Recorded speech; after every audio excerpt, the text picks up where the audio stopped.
سندھ میں پیدا ہو رہا ہے تو وہ سندھی کہلائے گا. اگر کوئی بھی سندھی بولنے والا، پنجابی بولنے والا، سرائکی بولنے والا، اردو بولنے والا پنجاب میں پیدا ہو رہا ہے تو وہ پنجابی کہلائے گا. یہ نسل در نسل پیدائش سے تعلق رکھتی ہے. اب یہ ایک نیا فتنہ اٹھانا کہ ہمیں مہاجر صوبہ چاہیے، تو ان لوگوں کو پتا ہے کہ اگر ہم یہ بات کریں گے تو ایک فتنہ اٹھے گا، ایک نفرت پھیلے گی اور پھر صورتحال خراب ہوگی. اور ان کے آقاؤں یعنی انڈیا اور اسرائیل، جیسا کہ اسرائیل کو پاکستان نے قبول نہیں کیا ہے تو اس کی بھی ایک آگ اسرائیل کے اوپر لگی ہوئی ہوگی. اور انڈیا شروع سے ہی یہ قبول کر چکا ہے، یہ انڈین ایجنسی قبول کر چکی ہیں کہ ہم پاکستان میں فرقہ واریت کی جنگ اور قومیت کی جنگ پھیلانے میں سب سے آگے ہیں. ہمارے ہمارے انڈر میں ایسی جماعتیں ہیں جو پاکستان میں فرقہ واریت کو بھی طول دیتی ہیں، قومیت کو بھی طول دیتی ہیں. پاکستان معاذ اللہ ختم کرنے، اس کو توڑنے کی سازش کرتی ہیں. ان کو ہم فنڈنگ بھی کرتے ہیں، ان کو ہم ڈونیشن بھی کرتے ہیں، اور وقتاً فوقتاً جیسے اپنے کلبھوشن دیکھے ان کے یار و مددگار یہاں پر آ کے ان کو ٹرینڈ بھی کرتے رہے. یاد رکھیے گا خانف قلات، جس کو آپ شاید جس کے بارے میں بہت پڑھا ہو، ان کے ہی ایک فرزند نے یہ بات میڈیا پہ آ کر بتائی کہ خانف قلات جب سوچ بچار کر رہے تھے پاکستان سے بلوچستان کو علیحدگی کا، تو اس وقت انہیں نبی کریم صلی اللہ تعالیٰ علیہ وسلم خواب میں آئے تھے اور انہیں کہا تھا کہ میں مسلمانوں کے لیے ایک الگ ملک بنانے جا رہا ہوں، مسلمانوں کے لیے ایک الگ وطن بننے جا رہا ہے، جاؤ اس کے ساتھ شامل ہو جاؤ.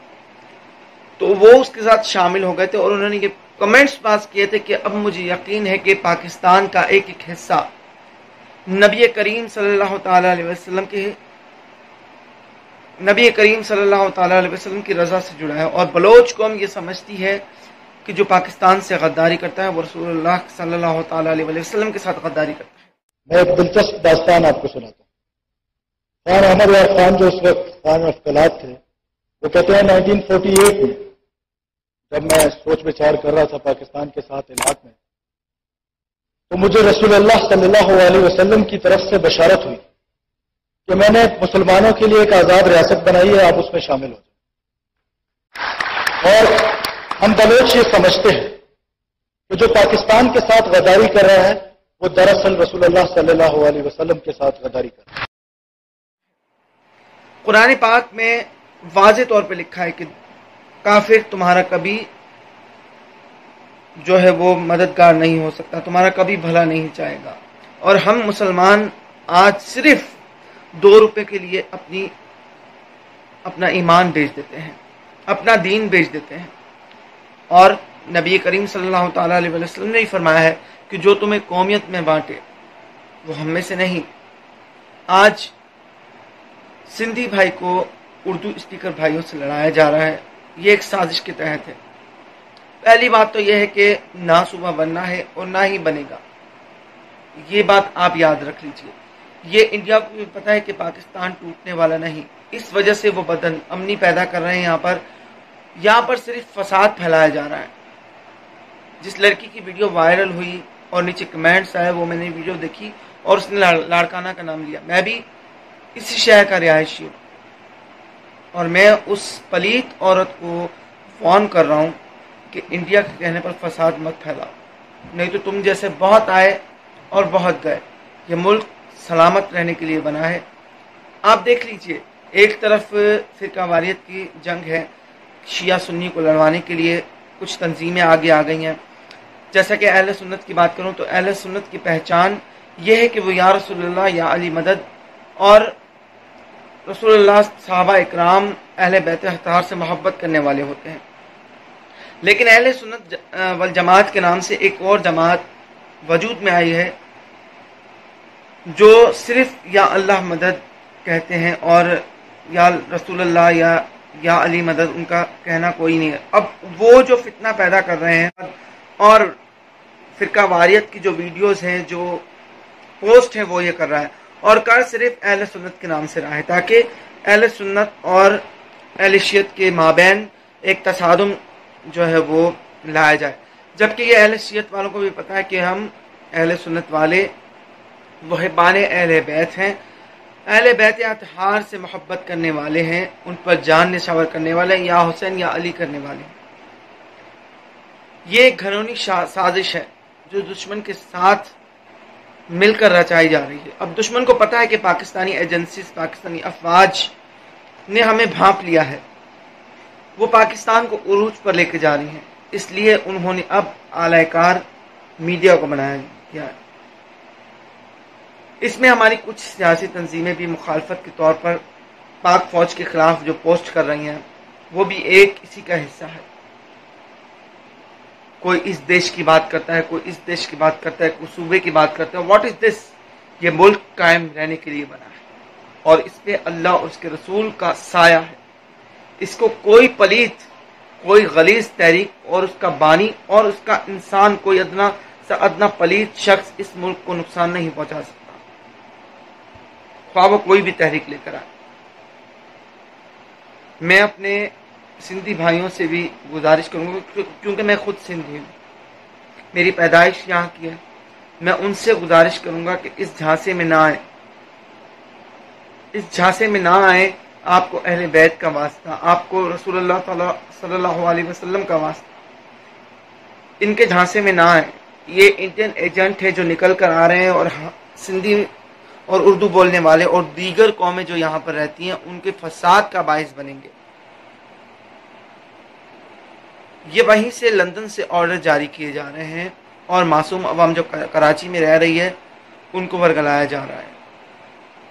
ایک طرف فرقہ واریت کی پاکستان میں آگ لگائی جا رہی ہے، تو یہی حقیقت ہے کہ یہ لوگ اندرونی طور پر پاکستان کو جو ہے وہ توڑنے کی سازش کر رہے ہیں، یہاں پر فتنہ فساد پیدا کر کے یہاں کی قوم کو آپس میں لڑوا رہے ہیں۔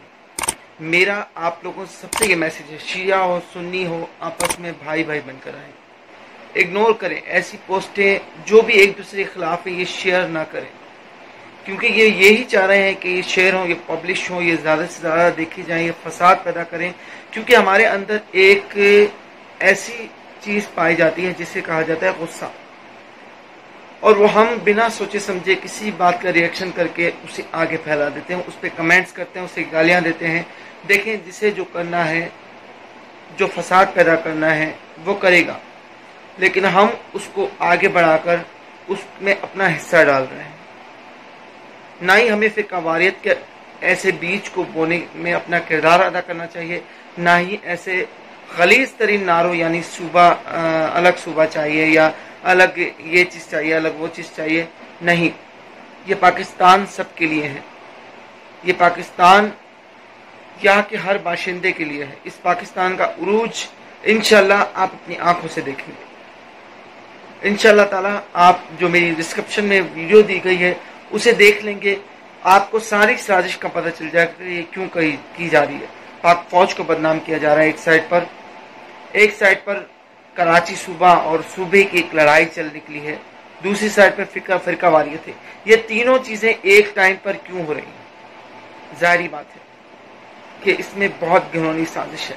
الطاف حسین کا انجام تو آپ دیکھ ہی چکے ہیں، اس کے خود کے کارکن نے بتایا کہ اس کے اندر سے اتنی بری بدبو آتی ہے، اس کو ایسی بیماری لاحق ہے کہ اس کے کمرے میں کوئی کھڑا نہیں ہو سکتا جب تک اس کے پاس ایک خاص کیمیکل کا اسپرے نہ کر دیا جائے۔ یہ اللہ تعالیٰ اس کو سزا دے رہا ہے پاکستان سے خیانت کی، اور جس نے پاکستان سے خیانت کی ہے، آپ میری بات نوٹ کر لیجئے، اس کا بہت برا انجام ہوگا۔